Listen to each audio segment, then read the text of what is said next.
This video is brought to you by Normandy1998. If you want to commission a discussion video, then donate a $20 super thanks and I'll make it as soon as I can. If you want an immediate discussion video, then it will be $50. And if you want to commission a speed paint, it'll be $5 on super thanks. Thanks Normandy1998. Let's get to the video. Alright, so you want my personal ranking of all the Dragon Ball arcs, eh? That's a challenge worthy of a Saiyan like myself. Now, I'm not going to have Daima here. At the time of writing this, it's still not finished, so I'll focus on Dragon Ball, Dragon Ball Z, Dragon Ball Super, and Dragon Ball GT. What about Super Dragon Ball Heroes? What about Super Dragon Ball Heroes? Now, I didn't realize this was a long video, so I'm going to divide this commission into 3 parts. So without further ado, let's get started with 27. If you were to ask me how to describe GT, I would say it's like a middle schooler's fanfic of what they think would happen after Z. You know what I mean. They would create their OCs as a recolor of another previous character, repeat their favorite arcs with just a bit of changes to ensure it's not exactly like the original saga, or even add new world-building ideas that, if you think about it too hard, makes absolutely no sense. They'll focus more on their favorite characters who may seem a bit out of character or even a bit more badass at times. But it's fanfic. And it's most likely their first time, so you don't really read that into it. I should know because I used to be that middle schooler. That's exactly how I feel about the Grand Tour arc. But it's not some little teen's first experience at writing. It's a team of adults. Yeah, the first arc of GT was supposed to be a recaptured of the original charm of Dragon Ball, to be a bit more kid-friendly, as you will. But it failed. Oh boy, did it fail. It failed so much that they actually had to cut some episodes they were supposedly working on to return to the Z formula. And, can you blame them? I was actually their target demographic when GT was being televised on Nicktoons. And although I had a preteen poo brain that thought every show and movie was good, I thought this was a huge downgrade to Dragon Ball Z. First, the characters look ugly as fuck, especially Vegeta. I remember turning my computer off and walking away when I saw him as a kid. I only kept watching because I felt obligated as a Dragon Ball fan to watch all the shows to proudly claim I was an expert on the franchise. But boy, did I struggle. A lot of things didn't make any sense whatsoever. Like this entire show started because Emperor Pilaf tried to wish on the Black Star Dragon Balls. Why were the Black Star Dragon Balls never mentioned before? And if the Pilaf gang knew about the Black Star Dragon Balls, why did they wait until now to try and make a wish on them? The last time we saw them was in the Demon King Piccolo arc.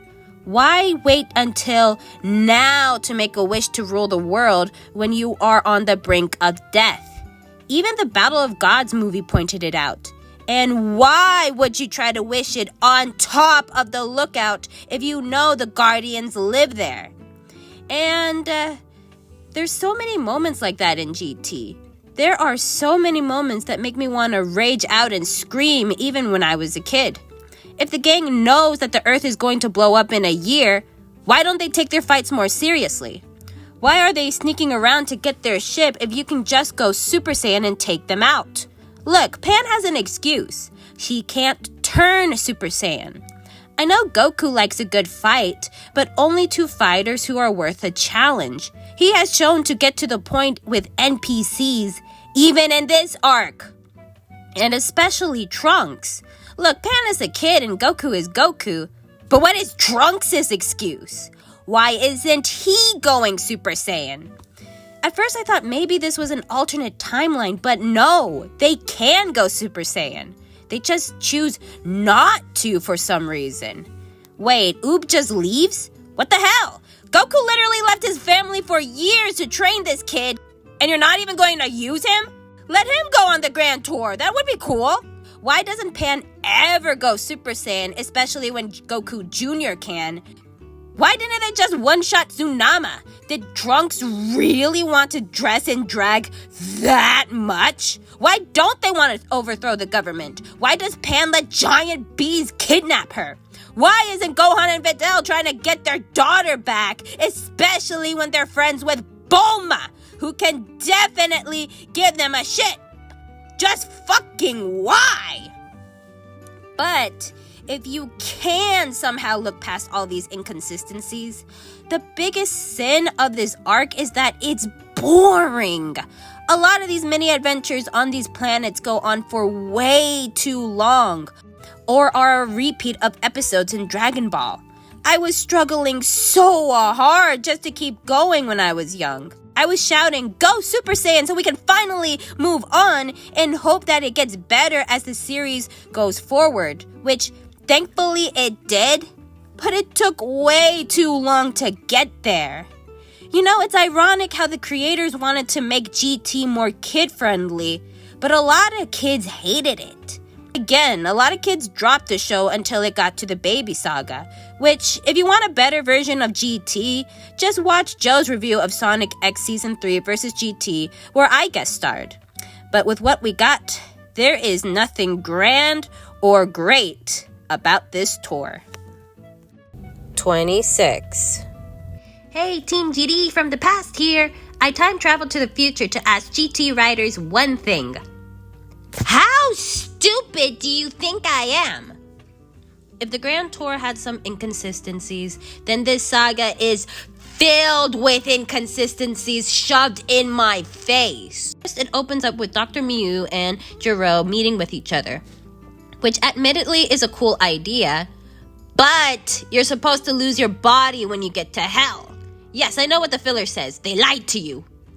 But the big issue I have in this saga is the big villain himself, Android 17, or more accurately, Super 17. Why him? Why is he supposed to be a threat? In fact, why aren't the Z Fighters killing him on sight? 17 ambushed Trunks early on in this saga, but Trunks should be able to beat 17. Remember, this isn't Super 17. He's brainwashed here and he should be the same 17 from the Android saga. So Trunks should be able to take him on. Remember, he went on the Grand Tour and Saiyans get stronger with every battle they're in. You're pathetic! Okay, but even if you can say that, oh, it's Trunks, why isn't Gohan or Vegeta able to defeat 17?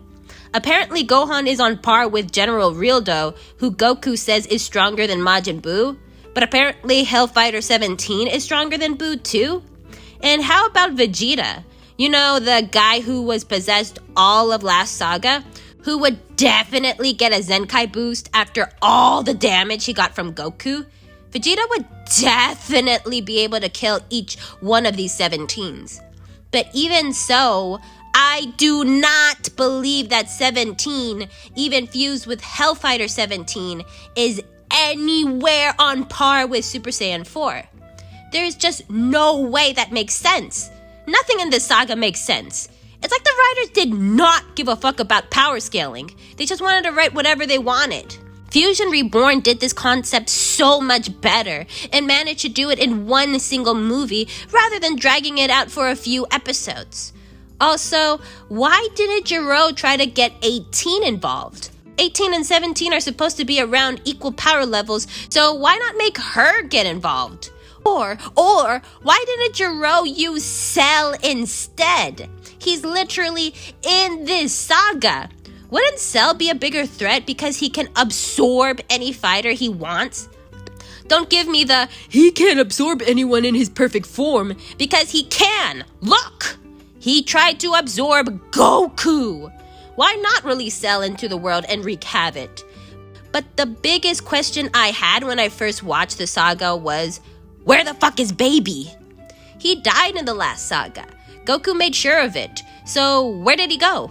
He's not in Hell, not mentioned by Dr. Miu, and he doesn't appear on Earth. So where did he go? And don't give me the, it's because he's an android. Because Android 19 is right there! Looking into a writer's point of view, I get why they wouldn't bring back Baby.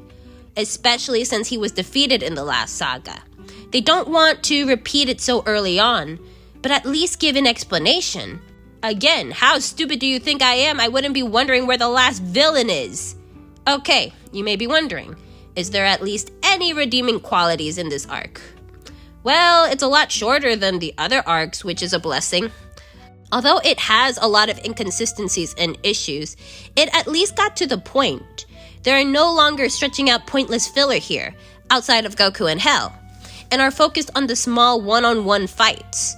And even when Goku comes in, I have to admit I love what they do with the Goku versus Super 17 battle. Goku is punching 17 across the world. They're flying in super speed. They are taking advantage of their godlike power levels and utilizing it. This is what they need to do in future Dragon Ball media. Play around with their super strength and speed. Have them do incredible fights or moves we haven't seen before, instead of doing the same thing of finding a deserted area and have them duke it out. Get the world involved. Get planets involved. Fucking Sonic Movie 3 did this. But again, this is still a lackluster arc. The power scaling makes no sense, and the first few episodes are a bit slow. And Super 17 as a villain has to be the most boring main villain out of all of Dragon Ball. Again, how dumb do you think I am, GT Riders? Give me some credit, and give me something I would enjoy. Stop treating me like I'm some dumb kid who'll watch anything. I'm a dumb kid who'll watch their favorite franchises just to be a completionist. But that doesn't mean I'm enjoying myself. Let me feel the same magic of Dragon Ball that made me fall in love with the franchise to begin with. Again, how stupid do you think I am? 25. This has to be one of my least favorite tournaments in Dragon Ball, which is fitting since this is a filler arc. This is kind of what you expect. They host a tournament, they make a few fights, but the issue with this tournament is that it's a bit forgettable. The only fighter I really care about was Pikkon, who admittedly was pretty badass when he was introduced. I remember my mouth dropping down in disbelief when I saw him taking down not only Frieza and his army, but Cell too. Holy shit, this guy was cool! However, that's all that really stands out about Pikkon, his incredible power level. But Pikkon himself isn't really a standout character on his own. He just has a broody personality like a lot of Dragon Ball fighters have. He's similar to Jiren. He's the blank final boss that Goku has to defeat and overcome. But there's nothing else to him. Honestly, I have more fun watching the rivalry between our King Kai and West Kai. I was invested in who would win their bet than Goku and Pikkon's rivalry, if you can even call it that. The other members I can barely remember. The other Kais, although adds a nice world building to it, aren't really that memorable outside of West Kai. The Grand Kai is a pretty cool guy, but he quickly becomes irrelevant when we are introduced to the Supreme Kai in the next saga. Honestly, the Grand Kai must be the most useless Kai we've seen so far, which is hilarious seeing how they try to build him up in this arc. Overall, this small arc isn't insulting like the other two arcs I had mentioned, but there's not much else to it other than the new Kais and Pikkon. Wait, if there are 4 regular Kais and 4 Supreme Kais, why is there only 1 Grand Kai? Wait a minute, if there are 4 Supreme Kais, 1 for each direction, why is it only Shen the one who is tethered to Lord Beerus? What makes him so special? And wait, if Universe 7 has 4 Supreme Kais, does that mean all the other universes has 4 Supreme Kais? The lore has spiraled out of control! 24. Wait, does this mean Dead Zone is canon? So, does this mean this happened before the Saiyan saga? But they said this was the first time in a long time that they've seen each other, and Goku seems surprised that Piccolo came to help even if they did team up in the movie. Thank God this is just a filler saga. As fillers goes, this is surely one of them.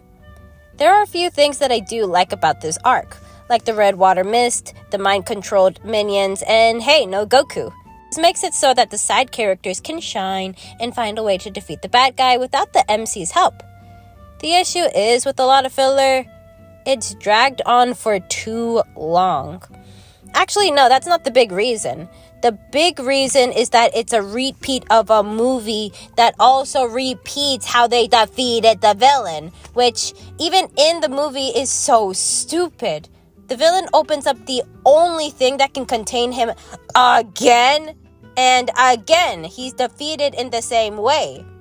Are you brain dead?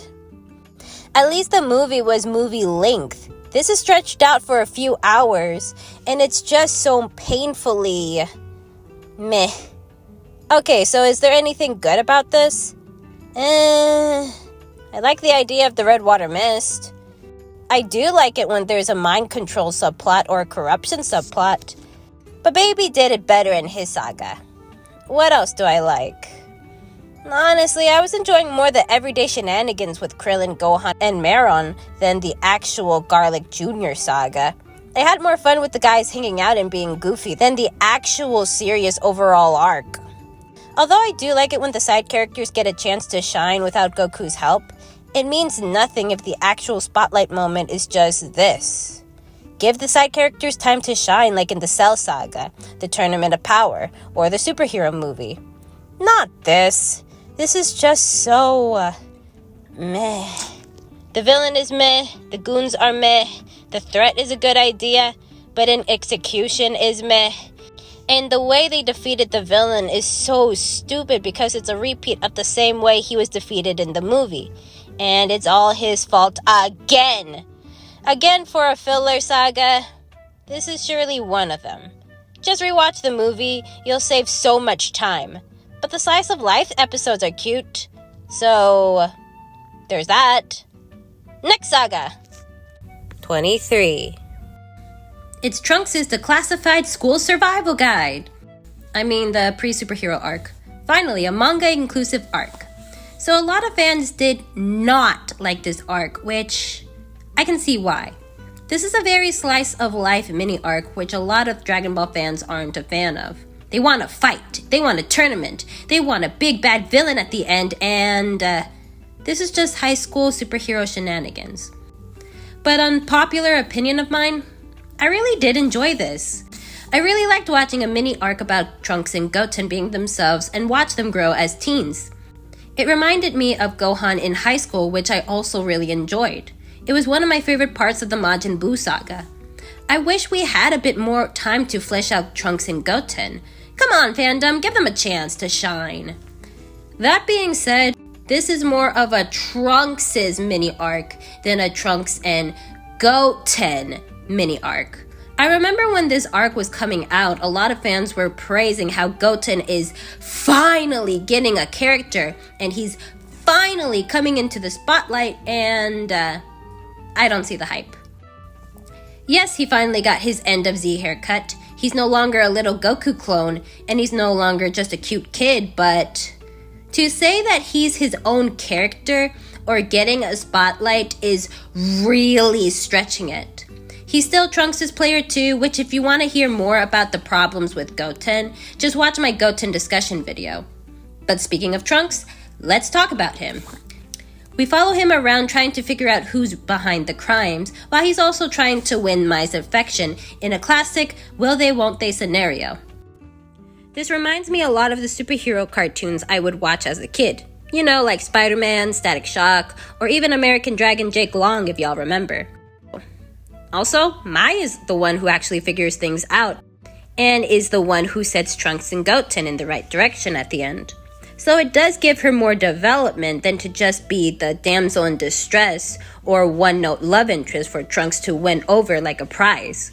It also reminds me of her future counterpart, so it's like a stepping stone for her to become like her future self, while also making her a useful part in this trio. Alright, that's great. You're giving her a dynamic in the gang. This is kind of a cute subplot in theory, but in execution, this is icky. First, you're doing this subplot with the wrong girl. Mai is older than 41 at this point, and you're trying to ship her with a teenage boy. Wait a minute! Aren't you a Trunks and Mai shipper and have made 2 videos defending the ship? I'm Stan and I was wrong. I'm singing the Stan Wrong song. I shouldn't have taken that chance. Now here's my remorseful dance. Yeah, I'll go into more detail into how I was wrong about Trunks and Mai in a future shipping video. But in summary, I am now on board with the "this is wrong" boat. So watching Trunks try to simp for Mai while Mai agreeing to go on a date with him at the end leaves a bad taste in my mouth. Also, why is Mai getting more character development than Goten? For the love of Kame Toei, why don't you give this guy a chance? Although I wish this small mini arc could have had more of a chance to develop, I also have to admit why people were getting impatient and why they didn't like it. We had already seen a superhero in theaters, so the idea of it being stretched into multiple chapters can be frustrating to a lot. Not gonna lie, I was also frustrated when they did finally get to the movie part. So stretching out the prequel of the movie was probably more frustrating to others. Personally, I do like it when Dragon Ball takes a breath and we just get to have time to enjoy the characters' everyday lives. See them play, see what they're up to when there's no big threat looming around. However, the issues with the saga is that it focuses too much on Trunks, still puts Goten in the sideline, still tries to ship a boy with a mentally adult woman, and is a prequel to a movie that was already released in theaters. So for a lot of people, this is just another arc to pass. 22. Out of all the canon tournaments in the Dragon Ball franchise, this is actually my least favorite tournament. But it's not really because it's bad. It's because right after a very, very, very long saga, and other than Grandpa Gohan, Devilman, and Baba herself, I don't really remember the other fighters, nor do I really care about them.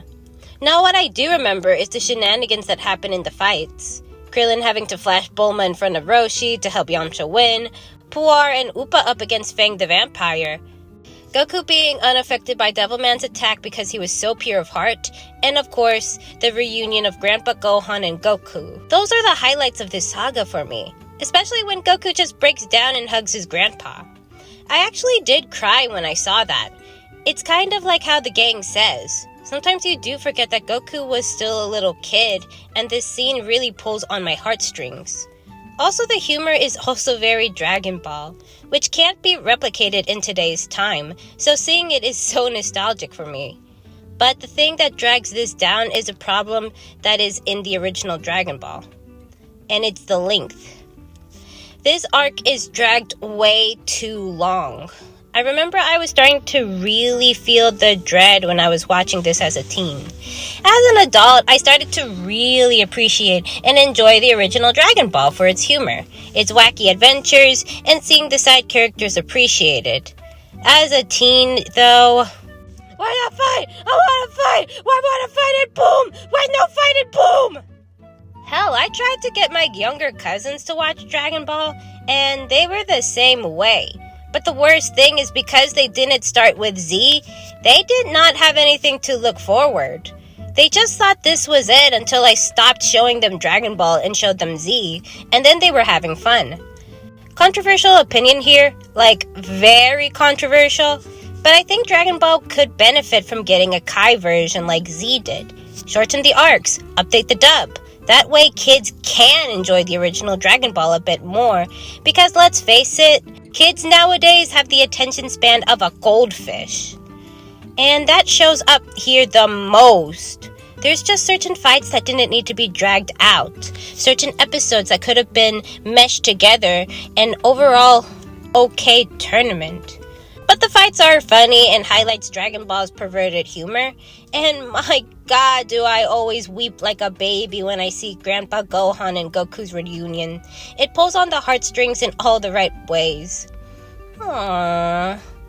Also, I just realized this was the first tournament that Yamcha ever won the first round. He always loses in the first rounds in the other tournaments.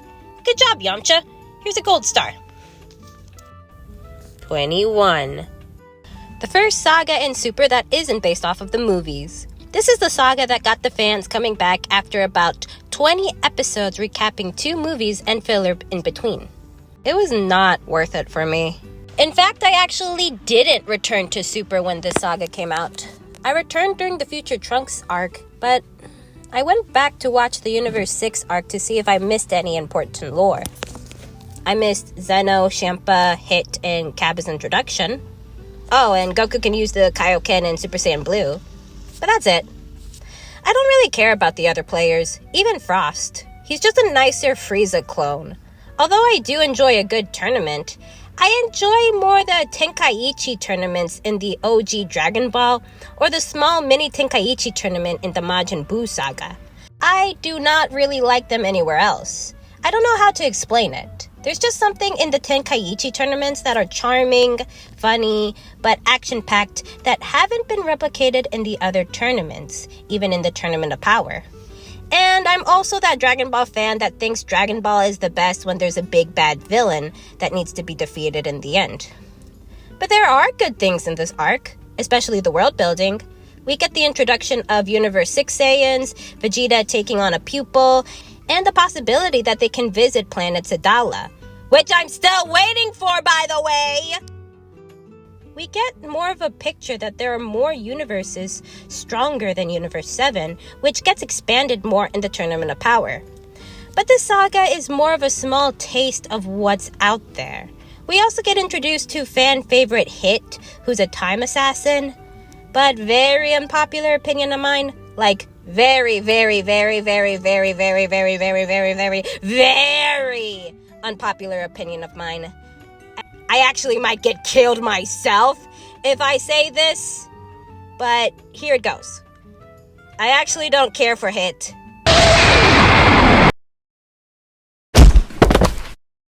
Powers are cool and he is a badass, I'm not gonna deny it. But other than that, I think this guy is so overhyped. He has the same issues as Pikkon. He just has a broody personality, and he's the blank final boss that Goku has to defeat and overcome. And he can do really cool things. Honestly, I remember Pikkon more than I do with Hit. I'll be honest, guys, I sometimes forget Hit is even a character.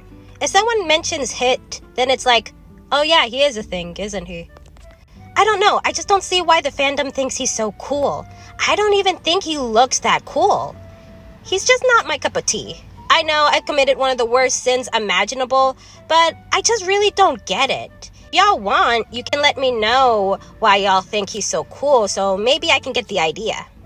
Oh yeah, we are also introduced to the Super Dragon Balls here, which love the dragon and some history behind the Dragon Balls. But this does raise a big issue with Super that continuing even in the manga. There's too many Dragon Balls! Remember how GT tried to say relying on the Dragon Balls is a bad thing? Yeah, Super said fuck that. We are handing these bad boys out for free.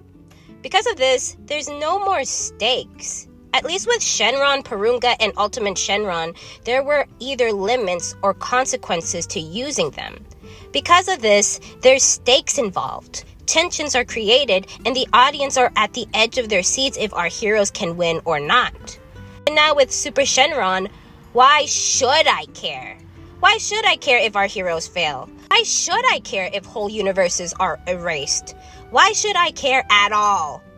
Even if you say, well, there's the size of planets, so it's hard to gather them, Goku is friends with so many gods at this point that they would have no problem gathering them. Also, we have Whis who can basically do anything from reversing time for 5 minutes, help birth a baby, or even reviving the dead. Okay, I'm getting off topic. I'll go into more detail in other Super sagas, but the introduction of Super Shenron is the introduction of a slow decline of why should I care anymore? Overall, this saga, I do say, works to introduce Universe 6, another god of destruction, and to set up the Tournament of Power. But for me, it did not get me back to watching Super. That is actually the next Super saga. 20. It's the finale of GT. What a beautiful send-off to Dragon Ball. It's perfect. Goku flies off with Shenron as it's not clear if he died or not. In fact, the ending is left ambiguous as we don't know what really happened to Goku after he left with Shenron. Did he turn into a spirit? Did he absorb the Dragon Balls? Is he a part of the Dragon Balls? Is he immortal now? We may never know, as this was intentional for the fans to come up with their own conclusion. Before Goku goes off into the unknown, he makes a few quick stops to say his final goodbyes to all his friends and family, as we're reminded of all the good memories we made along this journey. Then we cut to years later as we see the descendants of both families competing in the tournament. We see an old grandmother Pan watching the tournament until she spots Goku across the other side of the bleachers and tries to meet with him, only to question, was he even there at all? We then end with a montage of all the adventures from Dragon Ball, all the way to GT, as Goku flies away on his Nimbus, shouting goodbye as the end credits appear. This always brings tears to my eyes. A lot of fans considered this the best, if not perfect, ending in all of the series. It's heartwarming, nostalgic, but also leaves a bittersweet feeling that truly is an experience. Too bad it's attached to this hunk of shit of an arc. Yeah, although a lot of the Dragon Ball fandom will say this was the perfect ending to Dragon Ball, it still doesn't erase the absolute drag this arc was, and what's worse about it is that this actually was an ingenious setup. The Dragon Balls have been misused throughout the franchise, as they are only supposed to be used once every 100 years. But because people have used their own Dragon Radars, it is now so much easier for anyone to gather the Dragon Balls and misuse their magic, which results in the Shadow Dragons. 7 powerful dragons scattered throughout the world, and it's up to our heroes to stop them and hopefully restore the Dragon Balls to their original form. This is brilliant! This is what I think the Black Star Dragon Balls could have been. Not only does it make sense that the Dragon Balls would be scattered across the world in order to prevent the release of the Shadow Dragons, but it also serves as a monkey paw. Our heroes have to face the consequences of relying on the Dragon Balls too much. And what's great about the saga is that although they were successful in defeating all the Shadow Dragons and reviving everyone in the last saga, Shenron still left at the end. This is great. This isn't a typical happily ever after we're used to. There are still consequences for misusing the Dragon Balls so much, and they were committed to it. So what can go wrong? How about the Shadow Dragons themselves? Yeah, these guys are big downgrades from the last villain. Yeah, I said what I said. Although Super 17 was a bland final boss, at least there was one of him. Or two. You know what I mean. Remember how Super 17 and Super Saiyan 4 Goku were so OP that they were hitting each other so hard that they sent each other flying across the world? Yeah, where did that strength go? This arc has the same issues as the Grand Tour. For some reason, Goku is not taking this seriously enough, and a lot of these fights are dragged on for too long. But in this case, I'd argue it's worse. Goku has Super Saiyan 4 here. Why isn't he just one-shotting all of these guys?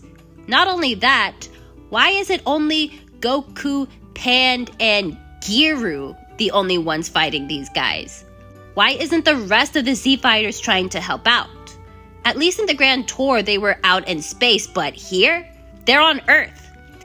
Some of these dragons Goku doesn't even bother to transform into Super Saiyan 4. Honestly, this arc made me realize that GT Gohan, not Super Gohan, GT Gohan is the worst dad in all of Dragon Ball. He doesn't even bother going after his only daughter when she's off on an adventure, even when she's on Earth.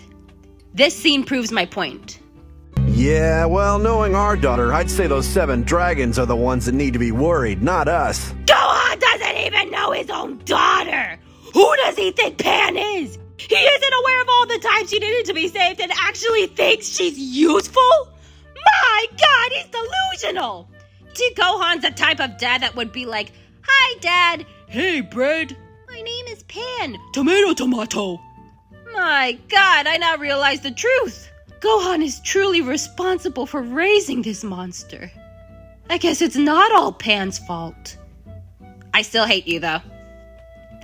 I think this arc would have been a bit better if all the Z Fighters were traveling around the world and divided them into teams to take on each Shadow Dragon. Hell, you can bring in the humans as well. This is the last arc of GT. Let us have our final goodbyes. Speaking of which, although I say the ending of GT was perfect to me, I have to admit it does have flaws. First, how dare you imply the Sun and Brief's family lost contact with each other after Goku left? That's inexcusable. Second, you left Piccolo in hell? You left Bastet in hell? Yeah, he's basically a vigilante, but it's still hell.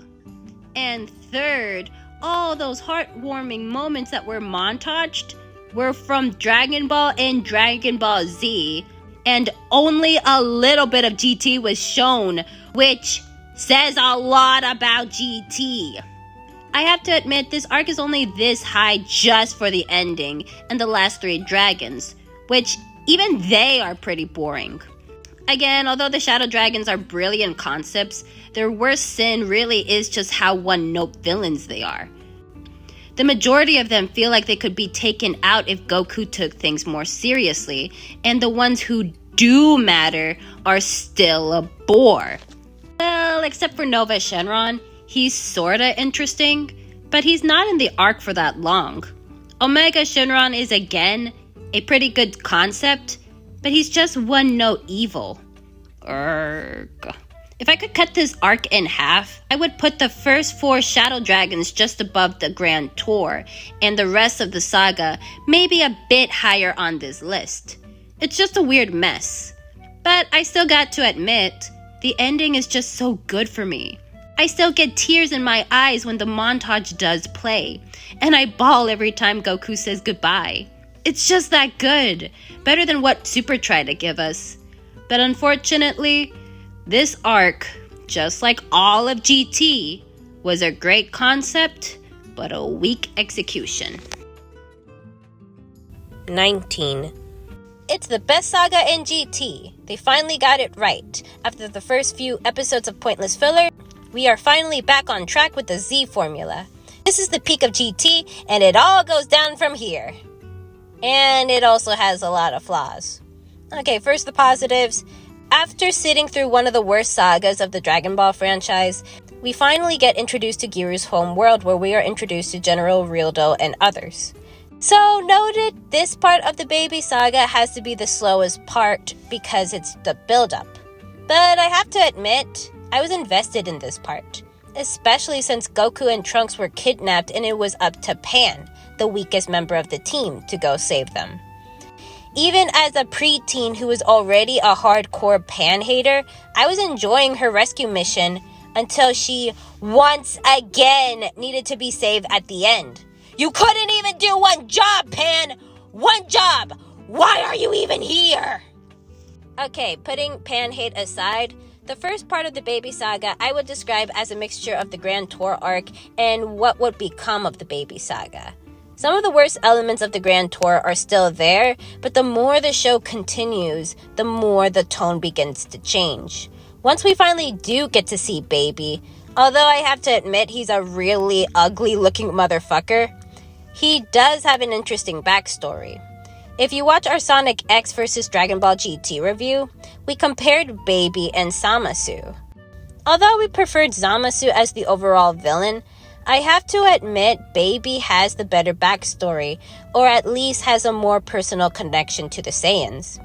Baby has a more tragic element in him, whereas Zamasu was more about his narcissism or his blinding justice above mortals. Baby has the potential to become a tragic villain, one who wants understandable revenge for his race being wiped out. But the more he keeps seeking out revenge, he ends up becoming what he's always hated. An out-of-control monster, conquering a planet that isn't his and enslaving an innocent race of people that had nothing to do with him. This setup is incredible. Also, Baby is a parasitic villain who can take over people's bodies like a hive mind, or he can drain people's energy, killing the host. Brilliant! You're dealing with two villains who can absorb people into their bodies. This is a nice twist that also feels similar, but is still a unique change to make Baby his own threat. Speaking of which, Baby ends up controlling all the Z fighters on Earth, and by the time our heroes arrive, Baby successfully conquers the planet. The villain won, and it's up to our heroes to undo the mess that he caused in the first place. Oh, I love this setup! So, what can go wrong? A few things. Although Baby has a great setup to be a tragic villain, his personality is the complete opposite. What makes Baby a good villain, or even the best villain of GT, is more about his powers, what he accomplished, and his backstory. But he himself has a very basic villain personality: cocky, evil, and arrogant. There is nothing else to him. Remember Frieza's grace but brutal bloodthirst, who was responsible for hundreds of races being wiped out? Cell's multiple personalities in each transformation he gains? Boo's playful, childlike demeanor that hides a demon? These elements help shape your villain, complements their strength, and make them stand out in the lineup. Which is what Baby is lacking. Actually, thinking about it, all the other GT final bosses all have this issue, and they all have very similar personalities of cocky, evil, and arrogant. But what's worse about Baby is that he has the potential of being a great villain, one who the audience can sympathize with him losing his race and his want for revenge, but also feel for him as he continues his downward spiral into becoming the monster he once loathed. Also, the brainwashing. Although an idea I love, it's not really developed to its potential. The heroes battle with him for about an episode, and then they're just minions on the side behind Baby. Again, nothing really is much done with them other than the whole, "Fight it! No, this is who I am now. Join us." Wouldn't it be cool if either the minions had to help conquer the Earth, or maybe they were also helping out in the battles more? Or maybe they would have to really hurt our heroes, and our heroes have no choice but to hurt them back. Play around with this idea more. This is a good setup. Take advantage of it. Now, another element that drags the Baby saga is the length. My God, does the fight between Goku and Baby drags. It takes way too long for Goku to defeat Baby, and when he does, I was thinking, really? Why didn't you just do that from the start?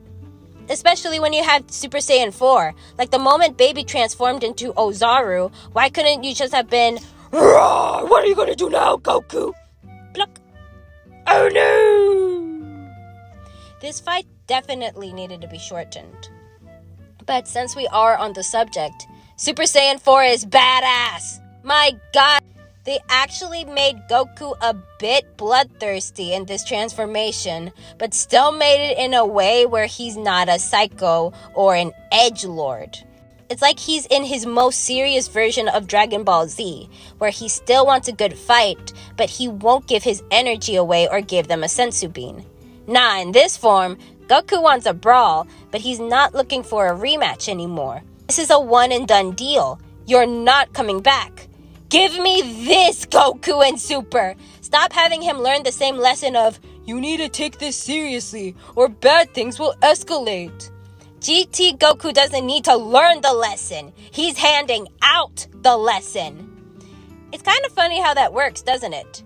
Super Goku is a kid trapped in an adult's body, while GT Goku is an adult trapped in a kid's body. Well, at least when he's in Super Saiyan 4, GT Goku is still immature the majority of the time when he is in his kid form. So although this is the saga that has the best villain, a great threat, and feels the closest to Z, it still has some of the usual issues with GT as a whole. Say it with me, a great concept, but a weak execution. But honestly, the execution is actually good this time. But Z was great. Oh yeah, and Oob was here. And then he got absorbed. And then he helped out a bit. That's it. Yeah, Oob is kind of a nothing character, isn't he? Well, that concludes part 1. I don't know when part 2 will be out. I'll be honest, guys. I'm kind of going through a writer's block at the moment, which is why I'm not making much discussion videos lately. I just want to live my life right now. But stick around for the end credits to see a preview of my original comics that were based off of GT and how you can support the channel. Roll credits!